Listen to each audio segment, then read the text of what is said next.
नमस्कार मित्रांनो, तुम्ही हे दृश्य पाहत आहात भगवान भक्तिगडावरील. तुम्ही एक शूटिंग पाहताय रात्रीचं आणि एक आहे ते दिवसाचं, जे आत्ता लाईव्ह शूट केलेलं आहे वरचं 5 मिनिटापूर्वी. या ठिकाणी मंत्री पंकजाताई मुंडे यांचं हेलिकॉप्टरने थोड्याच वेळात आगमन होणार आहे. या ठिकाणी मोठ्या प्रमाणावर गर्दी जमायला सुरुवात झालेली आहे. जय्यत तयारी झालेली आहे दसरा मेळाव्याची.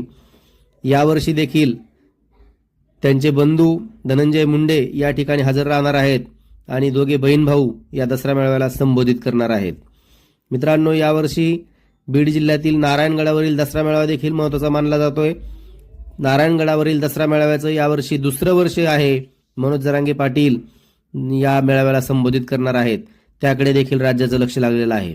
सगळ्यात महत्त्वाचं, यावर्षी अतिवृष्टीमुळे बऱ्याच शेतकऱ्यांचं नुकसान झालेलं आहे. लाखो रुपयाचे पिकं शेतकऱ्याचे पाण्यामध्ये गेलेले आहेत. अशातच यावर्षी पंकजाताई या सरकारमधील एक महत्त्वाचा घटक म्हणजे कॅबिनेट मंत्री आहेत. त्या सरकारच्या वतीने शेतकऱ्यांसाठी काही हिताचं या ठिकाणी बोलतील का, असं शेतकऱ्यांचं लक्ष या मेळाव्याकडे लागलेलं आहे. पंकजाताई काय बोलतील याकडे कान लावून बसलेला महाराष्ट्र राज्यातील जनता आज ताईच्या भाषणाची आतुरतेने वाट पाहत आहेत. पंकजाताई कायमच बीड जिल्ह्याचं पालकत्व स्वीकारलेलं त्यांनी मान्य केलेलं आहे आणि बीड जिल्ह्यामध्ये देखील अनेक मोठ्या प्रमाणावर अतिवृष्टी झालेली आहे. अतिवृष्टीमध्ये पिकांचं नुकसान झालेलं आहे. अशातच ताई काही शेतकऱ्यांच्या हिताचे निर्णय या ठिकाणी घेत आहेत का?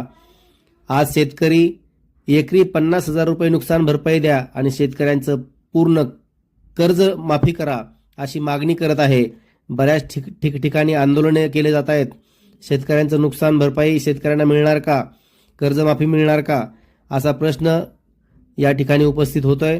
अशातच दसरा मेळावा म्हणजे आज संत भगवान बाबांच्या पावनभूमीमधून जन्मभूमीमधून पंकजाताई या ठिकाणी दसरा मेळाव्याला संबोधित करणार आहेत. मोठ्या प्रमाणावर या ठिकाणी भगवान भक्त आणि शेतकरी वर्ग उपस्थित असतो. तशीच गर्दी यावर्षी देखील जमायला सुरुवात झालेली आहे.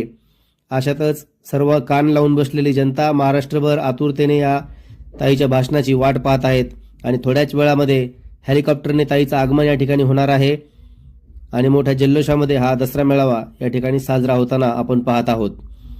यावर्षी जय्यत तयारी केलेली आहे.